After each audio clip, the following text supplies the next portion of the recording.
You're listening to The Bible Guys, a podcast where a couple of friends talk about the Bible in fun and practical ways. Hey, everybody. Welcome to The Bible Guys. My name is Chris Zarbaugh, and this is Wesley Woods. Back again. Yes, and if you have not listened to the first two podcasts of this week, I encourage you to go back and listen because these have actually been pretty great. Yeah, they've been packed full of good stuff. Yeah, not saying that Jeff is great or these are greater than Jeff's. Yeah. Because after all, you can't fill his shoes, even though you have a size 14 and he probably has a size, what, 10? I don't know what size he wears. Yeah, I don't know. It's so funny. Yeah. We covered that on Monday, so we won't go there. But anyway, we're doing a bang up job together. We are the Bible Guys today, and we are going to launch into a segment that Desiree has written for us, and I like these. Yeah. This is called a summer draft list. And here's how it reads. She says, we're now in the full swing of summer, so let's do a draft list of your favorite summer activities. Do rock, paper, scissors to see who gets the first pick, and go until you have 5 activities each. So for those who are watching and not listening, you can actually see the results. Yeah. But we're going to do rock, paper, scissors. All right, here we Ready? go. 1, 2, 3, shoot. Oh, I beat you. So I did rock. He did scissors for the listeners. And so I'll go first. Okay. All right. So I would have to say number one activity for me is being on the water on a boat. Yeah. Now I don't have a boat, but I have. So you need friends with a boat. I have 2 friends that invite us on boats, and we actually have not yet said yes to a friend in a couple of years, but this other friend, we're on the boat with them, and I just absolutely think it's one of the best things ever. Yeah. And so Lake St. Clair, that kind of thing, right? Yeah, that's awesome. For those who don't live in Detroit, that's our big body of water. Yeah. For me, it's going to be very similar. I put vacation. Okay. So we take these long road trips. My wife has family in Georgia and Florida. Oh, wow. So we will literally do a long drive, like spend the night in like Tennessee, keep driving the next day, visit family all along the way. I have family in Tennessee too. So those are always fun. So you guys stop in Tennessee, Georgia, and Florida. Yeah. So normally we do the Nashville is like our spend the night spot. If we're hitting Tennessee on the way down, we'll spend the night in Nashville and then cut through Atlanta and then head on down to like the Tampa area. Wow. If we're bypassing it and just doing a spend the night spot, we'll do the Florida. Let's say we leave from Tampa, we'll spend the night in Chattanooga or Knoxville. That's our spend the night spot. And then we keep going to Michigan. Wow. You got it down to science. Yeah. No, we got our spots all. All right. So I'm going to say number 2, I enjoy landscaping a lot. Okay. So in the summer, that gives me the opportunity to go out and do it. Although right now it's looking pretty rough. Yeah. So I got a lot of work to do. But when I do have it done, I love it. Yeah. My wife is really into landscaping. I like the way it looks. I think I have like trauma from a kid being forced to work in the yard when I was young. So I'm not a big, so we actually have a lawn guy that does our lawn. I don't even mow the lawn. Wow. Yeah. Wow. Yeah. I'm not a big landscaping. I like the way it looks. And then I'll help my wife plant flowers, but not big into that. So what's your second one? My second one is kind of like the first one in a sense. I put mini road trips. So this is something my daughter and I have been doing ever since she was like 3. We will literally hop in the car on a Saturday and just drive. We have no destination. We'll figure it out as we go. Oh, that's so we're fun. on 696 and it's like, okay, do we go north towards like Birch Run or do we go south towards Ohio? I don't know. And we will literally make it up as we go. So we've been doing that a long time. Wow, that sounds incredible. I but like just that. the little mini like Saturday trips we'll do. Yeah. I've done it a few times, but I love those kinds. You just end up where you end up. Yeah, we end up where we end up, eat there, and Right. Okay. Number 3, I'm going to choose putt-putt. Oh, yeah, that's fun. So you can't do that in the winter, obviously. And, when the bad weather happens in the spring but usually, spring, summer. But I think we're going to do putt-putt. My parents are in town. Oh, that'll be this cool. weekend. And I think we're probably all going to go and do miniature golf. Yeah. Now, your dad isn't super competitive, is he? He is. Yeah. He is. Where do you think I get it from? There's going to be a sermon out of this one. Right. So for my number 3, I put festivals. I remember being a kid and Hart Plaza in Detroit used to have a lot of free festivals. Yeah. And it would be like the jazz festival and the this festival. And we would go down there and just like spend the whole like Saturday or Sunday. Yeah, it was really fun. Yeah, that's interesting. Yeah. Because my number 4 is going to be those parking lot carnivals. Oh, yeah. Yeah, I love parking lot carnivals. Yeah, those are fun. We have elephant ears. Elephant ears. We have fond memories. So my family, and my kids are grown adults, and here they are in their 20s, and we'll be driving in a car. And if they see a parking lot festival, they go, oh, pull over. And we have to go. Yeah. And so, because we just went every time we saw them as a kid. Yeah. And, as kids, they loved them. Yeah, no, that's cool. Yep. Yeah, for me, number 4 is beach. So I'm not a big beach person. So, Right. I mean, we can go or not go. It's not a big deal to me. So, but it is fun to go to the beach, put your feet in the water and all that stuff. So, yeah. That's great. And I'm going to say number 5 is grilling. Okay, yeah. Yeah, grilling is just something you don't get to do other than, for the most part, summer. Yeah. And I think it's just, there's nothing like a grill, buddy. Yeah. And my last one is sports. So all that outdoor sports stuff you do, like 4th of July, all the volleyball with and no one can actually play volleyball, but it's just fun being with family. Like all those sports holiday type things. That's great. Yeah. That's great. Awesome. Well, hey, there you go. Summer draft list. Yeah. So let's go ahead and dive into Exodus chapter 32. We're covering the instructions that God is giving to Moses on the mountain. Yeah. And what we're about to see is that Moses has been up there a long time. Yeah. Now, we covered the... And some chaos ensues. Yes. Well, we basically, we're only doing milestones of the Old Testament, like main highlights. So we're not going to, do everything, but we're skipping over, there's more instructions on the top of the mountain, money for the tabernacle, plans for the wash basin. He talks about craftsmen. He actually gives very explicit instructions about keeping the Sabbath. Yeah. And then finally, there's something that happens on the ground. And this is where Exodus chapter 32 picks up. And we're going to read all of it, right? Yeah, 1 through 29. 1 through 29. So this is Exodus chapter 32, verses 1 through 29. And it says, when the people saw how long it was taking Moses to come down the mountain, they gathered around Aaron. Come on, they said, make us some gods who can lead us. We don't know what happened to this fellow Moses. Now, didn't Moses just lead them out of the land of Egypt? Right, but they're talking like he's this. What happened to this fellow Moses who brought us here? Yeah, well, and by the way, he could have been gone a year. Yeah. Like, we don't know. Yeah. We don't know how long it took, but... Yeah, just that phrase just sounds funny to me. Well, for them to say fellow, he would have had to have been pretty distant, right? Yeah. He'd have been gone a long time, Yep. yeah. And it says, who brought us here from the land of Egypt? Verse 2 says, so Aaron said, take the gold rings from the ears of your wives and sons and daughters and bring them to me. All the people took the gold rings from their ears and brought them to Aaron. Then Aaron took the gold, melted it down, and molded it into the shape of a calf. When the people saw it, they exclaimed, O Israel, these are the gods who brought you out of the land of Egypt. Aaron saw how excited the people were, so he built an altar in front of the calf. Then he announced, tomorrow will be the festival to the Lord. The people got up early the next morning to sacrifice burnt offerings and peace offerings. After this, they celebrated with feasting and drinking, and they indulged in pagan revelry. Verse 7, the Lord told Moses, quick, go down the mountain. Your people whom you brought from the land of Egypt have corrupted themselves. How quickly they have turned away from the way I've commanded them to live. They have melted down gold and made a calf, and they have bowed down and sacrificed to it. They are saying, these are your gods, O Israel, who brought you out of the land of Egypt.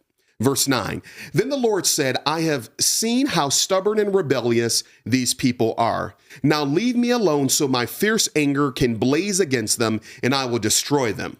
Then I will make you, Moses, into a great nation. But Moses tried to pacify the Lord, his God. O Lord, he said, why are you so angry with your own people who brought you from the land of Egypt with such great power and such a strong hand?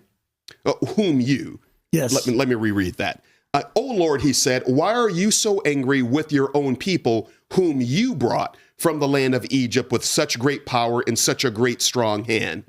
Verse 12, why let the Egyptians say their God rescued them with the evil intention of slaughtering them in the mountains and wiping them from the face of the earth?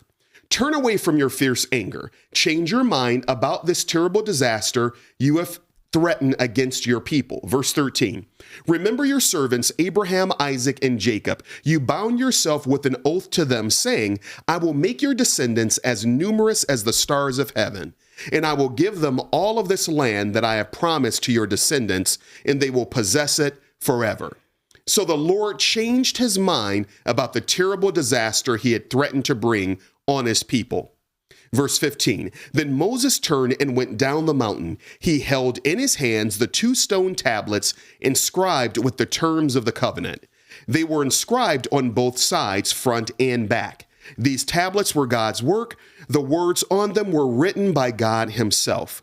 When Joshua heard the boisterous noise of the people shouting below them, he exclaimed to Moses, it sounds like war in the camp. But Moses replied, no, it's not a shout of victory nor the wailing of defeat. I hear the sound of a celebration. When they came near the camp, Moses saw the calf and the dancing, and he burned with anger. He threw the stone tablets to the ground, smashing them at the foot of the mountain. He took the calf they had made and burned it. Then he ground it into powder, threw it into the water, and forced the people to drink it. He was ticked. You think? Verse 21, finally he turned to Aaron and demanded, what did these people do to make you bring such terrible sin upon us? Verse 22, don't you get so upset, my Lord?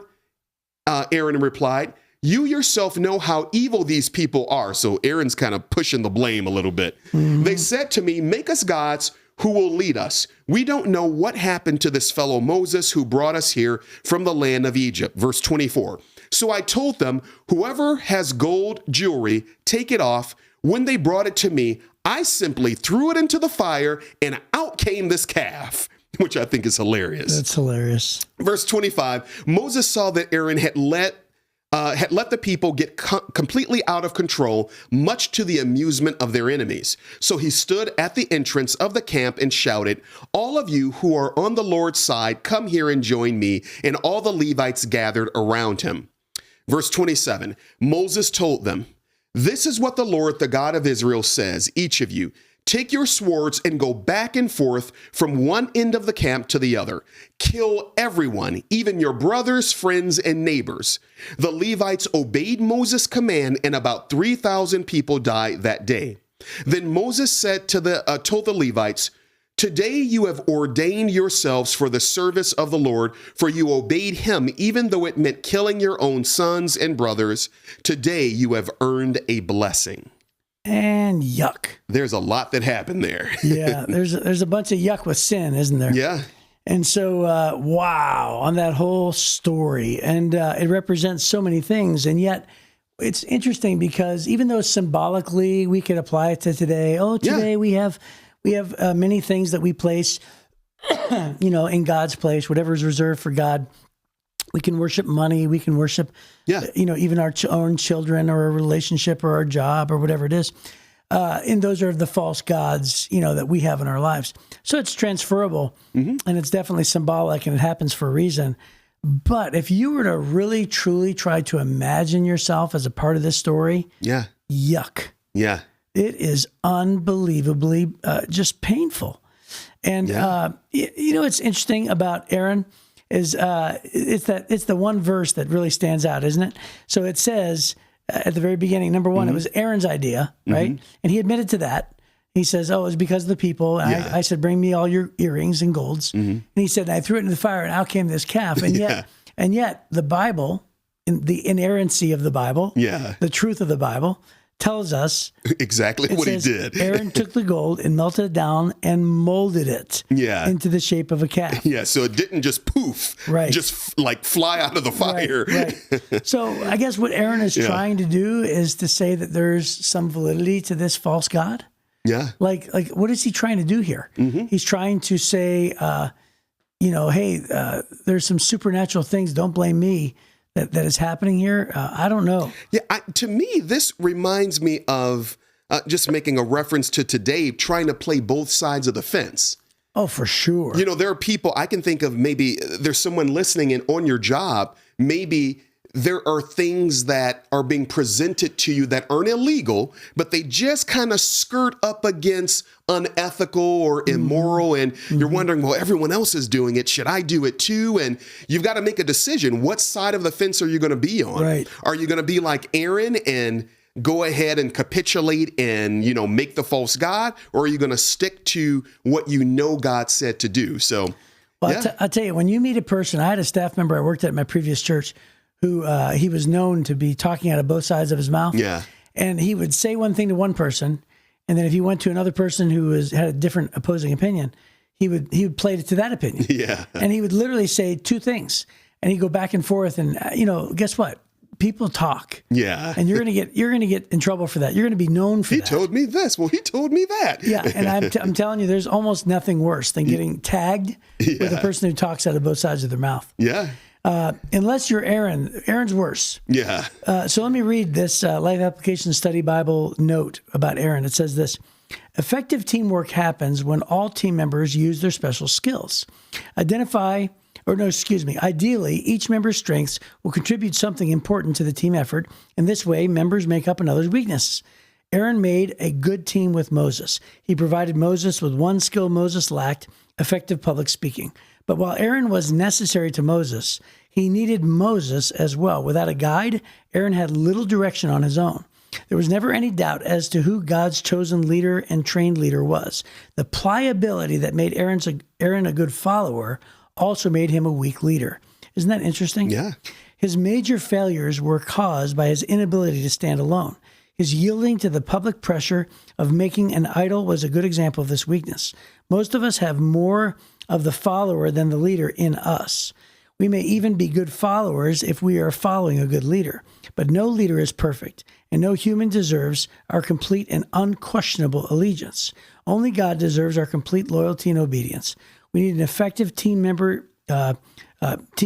and using good skills and abilities that God has given us. So anyway, it goes on. It talks about this strengths and weaknesses of Aaron. We just talked about his weaknesses, but his strengths are: he was the first high priest of God in Israel. He was an effective communicator. He was God's main mouthpiece for Moses. The lessons he learned in life were God gives individual and special abilities, which he weaves together for his use. And then the other lesson was the very skills that make us a good team player sometimes also make us a poor leader. Yeah. It's really interesting, isn't it?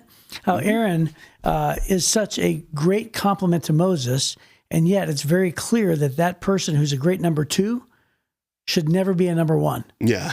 Right? Yeah. And by the way, that's okay, right? Because some people are Aarons. God makes Moses's and God makes Aaron's. Yeah. And there's nothing wrong with that, right? So I think that's a really great sermon right there in the middle of everything. Now, Chris, to make this practical for the listeners, what would you say to the person who is struggling in that position where it would just be easier to go along with the crowd? It would be easier to just yield with, I don't want to be the outcast. I don't want to be the outsider. I mean, if I don't go with the crowd, maybe they'll talk about me or they won't be friends with me anymore.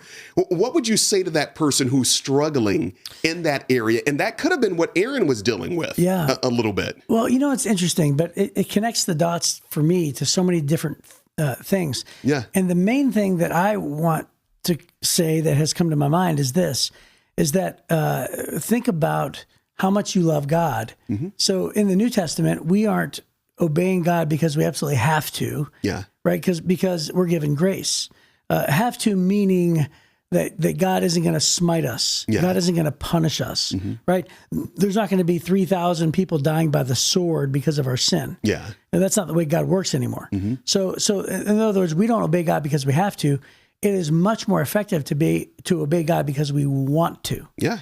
And so we are supposed to be motivated out of grace, out of gratitude that Jesus has done things for us.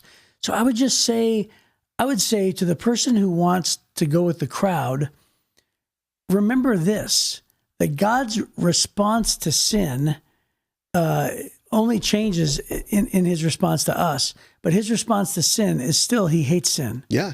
he is just as angry in his heart. And there's still a consequence. And if you want to sin. if you want to love God, if you want to gain his favor, if you want to, receive the blessings that are already in store for you, that are in reserve for you, then understand that God hates sin just as much as he does right here. Yeah. You know what the only difference is? The only difference is God's reaction to sin changes drastically. Yeah. Right? God's reaction to sin changes because of Jesus. Yeah. Right? So if not for Jesus, God would still react to sin this way because God still hates it. Okay. Curveball right here. Yeah. What about the person who says, okay, I hear everything you're saying, Chris, but I just want to just take my big toe and just dip it lightly on the other side. I'm not diving in. I'm staying on this side. I'm just going to just dip my foot in just a little bit just to get a little taste. Yeah. Yeah. So the, it's. And Jeff talks about this a lot with the window example he uses about like a rock hitting the window. Right. Yeah. Right. Well, I mean, it's found in so many things that we've already read. Yeah. Even Lot and Abraham, where it says, Lot chose the side that Sodom and Gomorrah were on. Yeah. And then Lot would pitch his tent, but he would actually have the opening of his tent gazing toward the beauty of Sodom and Gomorrah. Yeah. And then it says before too long, Lot was a prominent member of Sodom and Gomorrah, which means if you dip your toe, right, and it's like, well, I'm not getting too close to Sodom and Gomorrah. Yeah. I'm just getting near the region, and now I'm gazing toward it. Now I'm lusting after it. And before you know, you turn, you blink your eyes, and all of a sudden you're in the thick of it. Yeah. So which You're I would say, card-carrying member. Yeah. Right. Exactly. Which means dipping your toe in sin may seem thrilling, and you may think to yourself, well, I'm strong enough. I have control of this. It's not an addiction. It's not a habit. And yet, before we know it, we realize we are not strong. And so there's no sense in dipping our toe in sin because the examples given in Scripture over and over are we're gonna do more than that because pretty soon dipping your toe isn't gonna be good enough. Do you ever wade into water and it's cold, but then eventually it becomes warm? Yeah, and it's like, man, it felt like 10 minutes ago this was freezing. Dipping my toe in it, oh, that's exhilarating. But before too long, it doesn't feel exhilarating anymore. Now I want to dip my whole leg in it. Yeah. Now I want to dip up to my waist, right? But at least I'm not over my head. Yeah. Right? And before you know it, we're over our heads. Yep. And so that's what dipping our toe in sin means. So that's why Jesus says, run the other way. Yeah. Right? So we talked about Joseph already too. So what did Joseph do? He left Potiphar's wife, left his jacket in her hands, turns around and runs. Yeah. Because he's like, no. I'm not even gonna flirt with this idea. Yeah. So essentially you're saying don't even get close. No, don't even get close to the line. Don't even. Yeah. And so Moses builds this false god. Aaron builds this false god. Moses comes down the mountain and Moses has this unbelievable wrath. Yeah, he's angry. And because he's the one that talked God out of his wrath. Yeah. Which, by the way, there's another sermon in there altogether, which says that God can be persuaded. Yeah, verse 14. So the Lord changed his mind. On behalf of Moses. Yeah. Right? So therefore, we know that the effectual, fervent prayer of a righteous man avails much, says James, right? So our prayer can change things. Our communion with God, we can move on someone else's behalf, and God can change his mind. Yeah. That's what Jesus teaches. Jesus says, hey, because of his persistence, he keeps knocking. I'm going to get up and I'm going to give him the loaf of bread, right? Even though I said go away 5 times, because of his persistence. And so therefore, that is how the kingdom of God works. Jesus tells us this. And so, don't be afraid to continue to go to God, pray for things that haven't happened yet. Intervene on someone else's behalf or on your own behalf, because God can change his mind. And then Moses has wrath. And good gosh, I mean, forcing them to drink water with gold dust. Yeah. I mean, he ground it into powder, threw it in the water, then made them drink it. This was like deliberate. Like he's fuming at this point. Now, I'm assuming because there's a million people that, that even if the calf were huge, which I'm assuming it was, right? That the delusion of the gold dust would dissolve, even though technically gold wouldn't dissolve in water. Yeah, it would just dissipate more. Yes, it would dissipate more, yeah. So I just think, wow, what an unbelievable word picture, right? Yeah. This is where parents got washing your mouth out with soap. Yeah, I guess so. Right. But yeah, so, it just goes to show you the ultimate lesson, the ultimate sermon in here is we violate this time and time again in our lives. Whenever we decide to place anything else in the space that is reserved for God, that is a false idol. Yeah. Right? When God says, lower your pride and go apologize. And we say, nope. Yeah. I'm not going to handle my conflict They did it to me way. first, Right. Yeah. And then what we're doing there is we're placing ourselves, right? Or maybe the wisdom of our father. Yeah. Right? Or generational sin, whatever it is. And we're placing that in the place of God. Whatever takes place of the advice of God, the words of God, the nature of God, the worship that is reserved for the worship of God, it is a false idol in our lives, and it could be anything. Mm-hmm. And Jesus says the main competitor is money. Yeah. Right? That's why there's 2,000 verses about money, more than any other topic in the Bible, because God knows that's our chief competitor for our affection. Yeah. So anyway, there's a bunch of stuff in there, right? Yeah. So it looks like our time. We're at the time. We're at our maximum time here. So hopefully we will see you next time on The Bible Guys.